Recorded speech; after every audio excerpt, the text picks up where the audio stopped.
எல்லாருக்கும் வணக்கம். நம்ம அழகே அழகு சீரியல்ல இந்த தங்கராஜ் பாக்கியராஜ் மேல பயங்கர கோவத்துல இருக்காரு.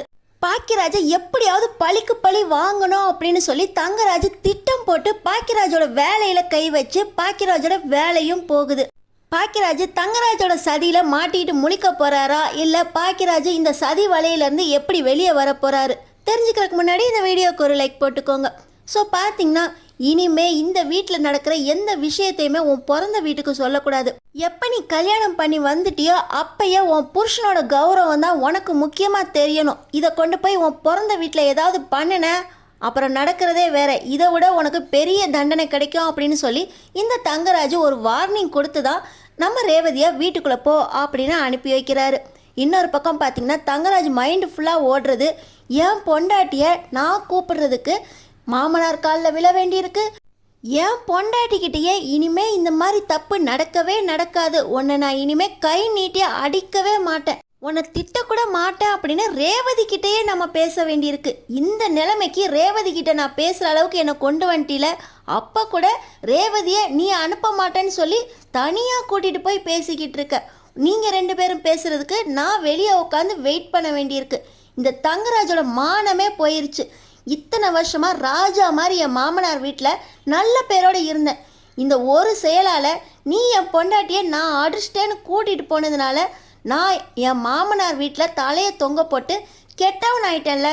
உன்னை சும்மா விடமாட்டேன் பாக்கியராஜ், நீ கண்டிப்பாக அசிங்கப்படணும், எல்லாரும் முன்னாடியும் நீயும் தலையை குனிஞ்சு நிற்கணும் அப்படின்னு சொல்லி இந்த தங்கராஜ் ஒரு திட்டம் போடுறாரு. அடுத்த நாள் சாயந்தரம் நம்ம பாக்கியராஜை மேனேஜர் ரூமுக்கு கூப்பிட்றாரு. உங்களுக்கு அசிஸ்டன்ட் மேனேஜராக ப்ரொமோஷன் ஆகி ஒரு 2 மாதம் இருக்குமா, நம்ம பேங்க்லேருந்து எல்லாருக்குமே நீங்கள் தானே லோன் சேங்ஷன் பண்ணிக்கிட்டு இருக்கீங்க, நம்ம பேங்க்லேருந்து நிறைய லோன் சேங்ஷன் ஆகிருக்கு, ஆனால் எந்த லோனுமே திருப்பி வராமல் பணம் எல்லாம் அப்படியே லாக் ஆகிருக்கு. எல்லா போலி டாக்குமெண்ட்ஸையும் வச்சு நீங்கள் லோன் சேங்ஷன் பண்ணியிருக்கீங்க, அந்த லோனெல்லாம் உங்களுக்கு தான் நீங்கள் சேங்ஷன் பண்ணி அந்த பணத்தெல்லாம் கையாடல் பண்ணியிருக்கீங்க, போலியா லோன் சேங்ஷன் பண்ணி அந்த பணத்தை நீங்கள் தான் திருடி இருக்கீங்க, போலி டாக்குமெண்ட்ஸ் எல்லாத்துக்கும் நீங்கள் தான் பணம் சேங்ஷன் பண்ணீங்க அப்படின்னு டாக்குமெண்ட்ஸில் சைன் போட்டு என்கொயரியில் அந்த பணத்தை எல்லாம் சமர்ப்பிச்சுட்டு உங்கள் மேலே எந்த தப்பும் இல்லை அப்படின்னு வேலைக்கு திரும்ப வரலாம், அது வரைக்கும் நீங்கள் சஸ்பெண்ட் அப்படின்னு சொல்லி மேனேஜர் சஸ்பென்ஷன் ஆர்டரை நம்ம பாக்கியராஜ் கிட்ட கொடுக்குறாரு. எப்போவுமே பேங்க் வேலையை முடித்து ரொம்ப லேட்டாக வர பாக்கியராஜ், இன்றைக்கி என்ன பாக்கியராஜ் ரொம்ப சீக்கிரம் வந்துட்டீங்க, இன்னைக்கு வேலை கம்மியா அப்படின்னு சொல்லி மலர் கிண்டல் பண்ண. ஆனால் தொங்கி போன முகத்தோட பாக்கியராஜ் வீட்டுக்கு வரதை பார்த்து, என்னடா மலர் கேட்டுக்கிட்டே இருக்கா, நீ பாட்டு அமைதியாக இருக்க, உன் பொண்டாட்டி தான் ஃபோனை போட்டு உன்னை சீக்கிரம் வர சொன்னாலா, உன் முகம் சரியில்லையே, ஏன் மூஞ்செல்லாம் வாடி போயிருக்கு அப்படின்னு சொல்லி ராஜலக்ஷ்மி கேள்வி மேலே கேள்வி கேட்க பாக்கியராஜ், அம்மா வேலையில் என்னை சஸ்பெண்ட் பண்ணிட்டாங்க அப்படின்னு சொல்லி பாக்கியராஜ் சொல்கிறார்.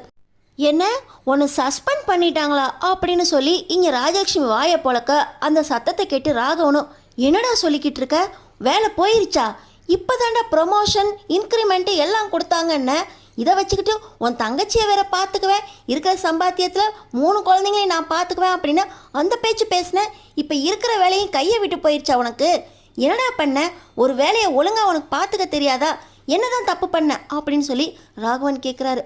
அப்பா இப்போ நான் அசிஸ்டன்ட் மேனேஜராக ப்ரொமோஷன் ஆகி லோன் எல்லாம் நான் தான் சேங்ஷன் பண்ணிக்கிட்டு இருந்தேன், ஆனால் கொடுத்த எல்லா டாக்குமெண்ட்ஸுமே போலி டாக்குமெண்ட்ஸ், கொடுத்த எந்த லோனுமே திரும்பி வரல, அதுக்கெல்லாம் நீங்கள் தான் பொறுப்பு அப்படின்னு சொல்லி என்னை சஸ்பெண்ட் பண்ணிட்டாங்க, அந்த பணம்லாம் திரும்ப வரணும், இல்லை நான் அந்த பணத்தை திருப்பி கொடுத்தா தான் மறுபடியும் வேலை கிடைக்கும் அப்படின்னு சொல்லிட்டாங்கப்பா அப்படின்னு இப்போ பாக்கியராஜ் கண் கலங்கி இருக்காரு. இன்னொரு பக்கம் மலருக்கு தூக்கி வாரி போடுது. இப்போ தான் மதியோட வேலை தங்கராஜனால் போச்சு அப்படின்னு மதிய வீட்டில் இருக்குது, இப்போ நீங்களும் வேலை இல்லை, சஸ்பெண்ட் ஆயிடுச்சு, லோன் பணத்தில் நீங்கள் கட்டணும்னு சொல்கிறீங்களே, எனக்கு ஒன்றுமே புரியல அப்படின்னு சொல்லி மலரும் கலங்கி நிற்கிறாங்க. இப்போ நம்ம மதி தான், என்ன ஆச்சு, நீங்கள் உண்மையிலேயே எல்லா டாக்குமெண்ட்ஸையும் சரி பார்த்து எந்த லோனும் கொடுக்கலையா அப்படின்னு கேட்குறாங்க. அவன் வேலை ஒழுங்காக பார்க்கலையான்னு கேட்குறதுக்கு நீ யாருடி, என் புள்ள கவர்மெண்ட் பேங்க்கில் அசிஸ்டன்ட் மேனேஜராக வேலை பார்த்தவன், அவனுக்கு எல்லாமே தெரியும், ஒன்றை மாதிரி ஒரு காலேஜில் வச்சுக்கலாமா வேண்டாமா அப்படின்னு யோசித்து எப்படா ஒன்று துரத்தலான்னு மாப்பிள்ளை சொன்ன உடனே துரத்தி விட்டுட்டாங்க, அந்த லட்சணமாக நீ வேலை பார்த்துருக்க, நீ என் பிள்ளைகிட்ட வந்து போலி டாக்குமெண்ட்ஸ்லாம் நீங்கள் சரி பார்க்கலையான்னு கேட்டுட்டு இருக்க, உனக்கு என்னடி தகுதி இருக்கு அப்படின்னு சொல்லி ராஜலக்ஷ்மி நம்ம மதியை பார்த்து கேட்க, நீங்கள் கொஞ்சம் அமைதியாக இருக்கீங்களா, நான் அவர்கிட்ட தானே கேட்டுட்ருக்கேன் அப்படின்னு சொல்லி நம்ம மதி ராஜலக்ஷ்மியை வாயை மூட வச்சு, நான் டாக்குமெண்ட்ஸ் எல்லாம் சரியாக தான்ப்பா பார்த்தேன். எனக்கு எல்லா டாக்குமெண்ட்ஸுமே ஒரிஜினலாக தான் இருந்துச்சு. எல்லாத்தையும் சரி பார்த்ததுக்கப்புறம் தான் லோனே சாங்ஷன் பண்ணேன். ஆனால் எப்படி அந்த டாக்குமெண்ட்ஸ் எல்லாம் பொய்யா மாறிச்சு, லோன் சாங்ஷன் பண்ணதெல்லாம் ஏன் லாக் ஆச்சு, ஏன் திரும்பி வராமல் இருக்குது, எனக்கு ஒன்றுமே புரியலப்பா அப்படின்னு சொல்லி பாக்கியராஜ் சொல்கிறாரு. உங்கள்கிட்ட அந்த லோன் டாக்குமெண்ட்ஸ்லாம் டீட்டெயில்ஸ் இருக்கா அப்படின்னு கேட்க, ஆமாப்பா, நான் பேங்க்கில் கொடுக்குறதோடு இல்லாமல் எல்லாத்தையுமே நானும் ஒரு நகல் எடுத்து வச்சுருக்கேன்ப்பா, எல்லாமே என் ஃபோனில் ஸ்க்ரீன்ஷாட்டாக இருக்கா அப்படின்னு சொல்லி பாக்கியராஜ் சொல்கிறாரு. இப்போ நம்ம மதி எல்லா டாக்குமெண்ட்ஸுமே சரியாக இருக்கா அப்படின்னு சொல்லி அவங்க லேப்டாப்பில் போடுறாங்க. இன்னொரு பக்கம் பார்த்தீங்கன்னா இந்த நேரத்தில் நம்ம மலருக்கு ரேவதி கிட்டேருந்து கால் வருது. நம்ம மலர் அழுதுகிட்டே ரேவதியோட கால் அட்டன் பண்ணி, ரேவதி நான் உங்ககிட்ட அப்புறம் பேசுகிறேன் ரேவதி அப்படின்னு கலங்கிக்கிட்டே சொல்கிறாங்க. இப்போ பார்த்தீங்கன்னா நம்ம ரேவதி, அண்ணி நான் சொல்கிறத மட்டும் கேட்டுக்கோங்க, இன்றைக்கி என் வீட்டுக்காரு யார் கூடயோ ரொம்ப டீட்டெயிலாக பேசிக்கிட்டு இருந்தார், எல்லா டாக்குமெண்ட்ஸும் அவரோட ஃபைலுக்கு வந்துருச்சான், எல்லா டாக்குமெண்ட்ஸுமே சரியாக இருக்குது, ரொம்ப சந்தோஷமாக இருக்குது, இப்போ தான் இந்த தங்கராஜ் சந்தோஷமாக இருக்கான் அப்படின்னு யார் கூடயோ பேசிக்கிட்டு இருந்தார். நம்ம வீட்டில் ஏதோ தப்பாக நடக்க போகுது அண்ணி, எல்லாருமே கொஞ்சம் உஷாராக இருங்க அப்படின்னு சொல்லி ரேவதி அப்படியே கிச்சு கிச்சு கிச்சுன்னு பேசுகிறாங்க. இதை கேட்டவுடனே மலர், என்ன ரேவதி சொல்கிற, உங்கள் அண்ணன் பாக்கியராஜுக்கு வேலை போயிடுச்சான், அவரை சஸ்பெண்ட் பண்ணிட்டாங்களாம், இருக்கிற லோன் பணம் எல்லாத்தையுமே கட்டிட்டு அவர் மேலே தப்பு இல்லைன்னு சொன்னதுக்கப்புறம் தான் மறுபடியும் வேலைக்கு வரணும்னு சொல்லிட்டாங்களாம். நீ என்னன்னா தங்கராஜ் எப்படி பேசினாரு அப்படி பேசினாரு யார் கூடயோ பேசினாரு அப்படின்னு சொல்கிறியே, எனக்கு ஒன்றுமே புரியலை அப்படின்னு சொல்லி மலர் சொல்லிக்கிட்டு இருக்கும்போதே, அண்ணி நான் ஃபோனை வச்சிடுறேன் அவர் வந்துட்டாரா அப்படின்னு சொல்லி ரேவதி ஃபோனை கட் பண்ணிடுறாங்க. இன்னொரு பக்கம் நம்ம மலர் மதிக்கிட்ட போய், மதி ஏற்கனவே உன்னோட வேலை தங்கராஜ் அண்ணனால தானே போச்சு, இதுலேயும் தங்கராஜ் அண்ணன் ஏதாவது பண்ணியிருப்பாரா அப்படின்னு சொல்லி மலர் கேட்குறாங்க. நான் எல்லாத்தையும் செக் பண்ணிவிட்டு சொல்கிறேன்க்கா அப்படின்னு சொல்லி நம்ம மதி அவங்க லேப்டாப்பில் எல்லா டாக்குமெண்ட்ஸையும் சரி பார்த்துக்கிட்டு இருக்காங்க.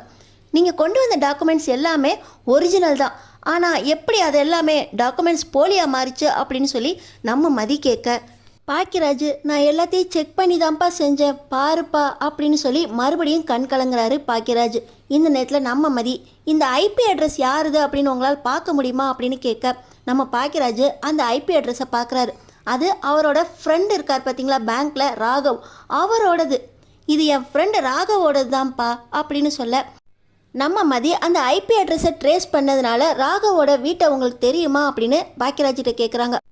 நான் மலரை பிறந்த நாள் அன்னைக்கு வெளியே கூட்டிகிட்டு போனேன்லப்பா, அப்போ அவனோட பைக்கை தான்ப்பா வாங்கிட்டு போனேன், அவன் வீடு எனக்கு நல்லா தெரியும்ப்பா அப்படின்னு சொல்ல, இப்போ நம்ம மதியும் பாக்கியராஜோட சேர்ந்துக்கிட்டு நம்ம 2 பேரும் அவரை போய் பார்க்கணும் அப்படின்னு சொல்கிறாங்க. பார்த்தீங்கன்னா பாக்கியராஜ், போகலாம்ப்பா ஆனால் நீயும் வரணுமா, ராகவ் என்னோட ஃப்ரெண்டு தான்ப்பா, அவனை வேணா வீட்டுக்கு வர சொல்லவா அப்படின்னு பாக்கியராஜ் கேட்குறாரு. இல்லைண்ணே, அந்த ஐபி அட்ரஸை ட்ரேஸ் பண்ணதில் உங்கள் ஃப்ரெண்டு மேலே தான் முழு தப்புன்னு இருக்குது, உங்கள் ஃப்ரெண்டு ஏன் உங்களுக்கு துரோகம் பண்ணாருன்னு தெரிஞ்சுக்கணும், ஆனால் நீங்கள் கூப்பிட்டா அவர் இனிமேல் வரமாட்டார், நம்ம அவரை கையும் களவுமாக பிடிக்கணும், நம்ம அவர் வீட்டுக்கு போகலாமா அப்படின்னு சொல்லி நம்ம மதி கேட்க, பாக்கியராஜ் ஏன் ஃப்ரெண்டு ராகவா அப்படின்னு சொல்லிட்டு மறுபடியும் மதியோடு சேர்ந்து வீட்டுக்கு போகிறாங்க. கண்டுபிடிச்சிட்டாமா சிஐடி, இதில் என் பிள்ளையும் கூப்பிட்டுக்கிட்டு ஃப்ரெண்டு வீட்டுக்கு போகிறாளாம், நீ எங்கேயும் போக வேண்டாம் அப்படின்னு சொல்லி ராஜலட்சுமி சொல்கிறாங்க. நீ சும்மா இரு லட்சுமி, அவள் தான் ஃப்ரெண்டு மேலே தான் தப்பு அப்படின்னு சொல்லி கையும் களமாக பிடிக்க போகிறேன்னு தானே சொல்கிறாங்க, நீ இப்பையும் மதியை திட்டிக்கிட்டே இருக்காத, நீ போயிட்டு வா அப்படின்னு சொல்லி மதியை ராகவனே அமுச்சு வச்சிடறாரு. இப்போ நம்ம மதியும் பாக்கியராஜும் ராகவ் வீட்டுக்கு போனால் அங்கே பார்த்தீங்கன்னா ராகவ் ஃபோன் பேசிக்கிட்டு இருக்காரு. நம்ம பாக்கியராஜை பார்த்த உடனே, நீ எதுக்குடா இங்கே வந்த அப்படின்னு கேட்குறாரு. என்னடா நீ எதுக்கு வந்தேன்னு கேட்குற, உன் ஃப்ரெண்டு நான் இல்லையா, வீட்டுக்கு உள்ளே வாடான்னு கூப்பிடுவேன்னு பார்த்தா வீட்டுக்கு வெளியே நின்றுக்கிட்டு எதுக்குடா வந்தேன்னு கேட்டுட்டு இருக்க அப்படின்னு சொல்லி பாக்கியராஜ் கேட்க, நம்ம மதி உள்ளே போகணும், உள்ளே போய் கொஞ்சம் பேசணும் வரீங்களா அப்படின்னு சொல்லி ராகவை மிரட்டுறாங்க. இதுக்கு மேலே ராகவால் ஒன்றும் செய்ய முடியல, சரி உள்ளே வாங்க அப்படின்னு சொல்லி உள்ளே கூட்டிகிட்டு போகிறாங்க. நம்ம மதி உள்ளே போன அந்த நேரத்தில் ராகவ் அவரோட கம்ப்யூட்டரில் மெயில் பார்த்துக்கிட்டு இருந்திருக்காரு. கரெக்டாக நம்ம மதி இந்த ராகவோட மெயில் ஐடியை பார்க்குறாங்க. அந்த மெயில் ஐடியில் தான் பேங்க் சர்வர்லேருந்து லீக் ஆன எல்லா ஃபைல்ஸோட ஒரிஜினலும் இருக்குது. கரெக்டாக எல்லாத்தையுமே பிடிஎஃபாக மாற்றி, இதுக்கு மேலேயும் நீங்கள் தப்ப முடியாது, எதுக்கு பாக்கியராஜோட லாக் ஃபைல்ஸ் எல்லாம் டூப்ளிகேட்டாக மாற்றி அவர் வேலை போகிறதுக்கு பண்ணீங்க அப்படின்னு சொல்லி நம்ம மதி ராகவோட சட்டையை பிடிச்சி கேட்க, மன்னிச்சிருங்க மேடம், மன்னிச்சிருங்க மேடம், எல்லாமே என் தப்பு தான், பணத்துக்கு ஆசைப்பட்டு தங்கராஜ் சார் சொன்ன வேலையெல்லாம் செஞ்சுட்டேன், எப்படியாவது பாக்கியராஜோட வேலை போகணும்னு சொன்னார், அதனால தான் பேங்க் சர்வர்லேருந்து லாக் ஃபைல்ஸ் எல்லாம் திருடி இந்த மாதிரி பாக்கியராஜுக்கு வேலை போக வச்சிட்டேன், என் பொண்ணுக்கு உடம்புல ப்ராப்ளம் இருக்குது, அதுக்கு ஆப்ரேஷன் பண்ணுறதுக்கு பணம் தேவைப்பட்டுச்சு. அந்த பணத்தை தங்கராஜ் சார் தரேன்னு சொன்னார். பணத்துக்கு ஆசைப்பட்டு இப்படிலாம் பண்ணிட்டேன், என்னை மன்னிச்சிரு பாக்கியராஜ் அப்படின்னு சொல்லி இந்த ராகவ் பாக்கியராஜோட காலிலே விழ, நீ எல்லாம் நண்பனாடா, துரோகி, பணத்துக்கு ஆசைப்பட்டு ஒரு நண்பனுக்கே துரோகம் பண்ணிட்டியா அப்படின்னு சொல்லி பாக்கியராஜ் கண் கலங்கி போக, பணத்துக்காக தான்டா பண்ணேன், என் குழந்தையோட உசுருக்காக தான் பண்ணேன், என்னை மன்னிச்சிடா அப்படின்னு மறுபடியும் கெஞ்சுறாரு ராகவ். ஆனால் பார்த்தீங்கன்னா நம்ம மதி இதுக்கு மேலேயும் சும்மா இருக்க வேண்டாம், இதோ எல்லாத்தையுமே பிடிஎஃபாக மாற்றிட்டேன், இதை கொண்டு போய் உங்கள் பேங்க்கில் கொடுங்க, எல்லா ஒரிஜினல் டாக்குமெண்ட்ஸுக்கு தான் நீங்கள் லோன் சேங்ஷன் பண்ணியிருக்கீங்க. ஆனால் தங்கராஜோட ஐடி ப்ரூஃபால் பேங்க் சர்வரை திருடி எல்லாத்தையுமே இவர் தான் டூப்ளிகேட்டாக மாற்றிருக்காரு. இப்போ நீங்கள் கையும் களவுமாக இவர் மாட்டிக்கிட்டார். நீங்கள் இந்த டாக்குமெண்ட்ஸ் பிடிஎஃப்பை கொண்டு போய் உங்கள் பேங்க் மேனேஜர்கிட்ட கொடுங்க, உங்கள் வேலை கண்டிப்பாக கன்ஃபார்ம் ஆயிரும். இந்த துரோகியை போலீஸ்கிட்ட ஒப்படைங்க அப்படின்னு சொல்லி நம்ம மதி ராகவை போலீஸ்கிட்ட ஒப்படைக்க சொல்லிட்டு எல்லா ப்ரூஃபையும் பாக்கியராஜில் செக்யூர் பண்ணி கொடுக்க, இப்போ பாக்கியராஜுக்கு முழு கோவமும் தங்கராஜ் மேலே திரும்புது. நேராக தங்கராஜ் வீட்டுக்கு நம்ம மதியோட கிளம்புறாரு. என்னங்க நினச்சிக்கிட்டு இருக்கீங்க நீங்கள்? ஏற்கனவே மதியோட வேலை போகிறதுக்கு நீங்கள் தான் காரணம். அடுத்து நீங்கள் ஏன் மேலேயே கண்ணு வச்சிட்டிங்களா? ஏன் வேலை போகிறதுல உங்களுக்கு என்னங்க அப்படி ஒரு சந்தோஷம்? எதுக்குங்க பேங்க்கில் எல்லா டீட்டெயில்ஸையும் திருடி என் ஃப்ரெண்டையே எனக்கு துரோகியாக்கி இப்படி ஏன் வேலை போகிறதுக்கும் காரணம் பண்ணுறீங்க? உங்களுக்கு இன்ஃப்ளூயன்ஸ் இருக்குது அப்படின்னா அடுத்தவங்க வேலையிலலாம் கை வைப்பீங்க. உங்களை தவிர யாருமே சந்தோஷமாக இருந்தால் உங்களுக்குலாம் பிடிக்காதா? அப்படி ஒரு சைக்கோவாங்க நீங்கள். ஏன் வேலை போய் நான் சங்கடப்படுறதுல உங்களுக்கு என்னங்க அப்படி ஒரு அல்ப சந்தோஷம்? உங்களையெல்லாம் சும்மாவே விட மாட்டேன். என் வேலையை எப்படி பாதுகாத்துக்கணும்னு எனக்கு தெரியும். நான் எந்த தப்பும் செய்யாதப்ப என் வேலை எப்படிங்க என் கையை விட்டு போகும்?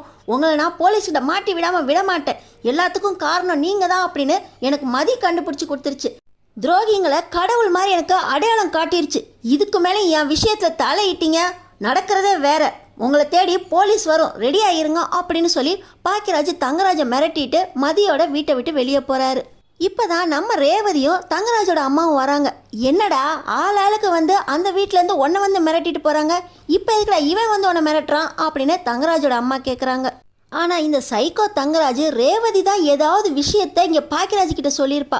ஆனால் எந்த விஷயத்தையுமே ரேவதி முன்னாடி பேசலையே, இவ இங்கே நடக்கிறது எல்லாத்தையுமே அங்கே ஒப்பிச்சிட்றா அப்படின்னு சொல்லி ரேவதியை முறைக்கிறாரு தங்கராஜ். ஆனால் ரேவதி விஷயத்தில் தலையிட்டா அடுத்தடுத்து என்ன நடக்கும் அப்படின்னு தங்கராஜுக்கு ஏற்கனவே பாக்கியராஜ் புரிய வச்சிட்டாரு. பாக்கியராஜ் சொன்ன மாதிரி போலீஸ் ஸ்டேஷனில் தங்கராஜ் மேலே கம்ப்ளைண்ட் கொடுக்க போகிறாரா. அடுத்தடுத்து என்ன நடக்க போகுதுன்னு தெரிஞ்சுக்கிறதுக்கு நம்ம சேனலை சப்ஸ்கிரைப் பண்ணி தொடர்ந்து பாருங்கள்.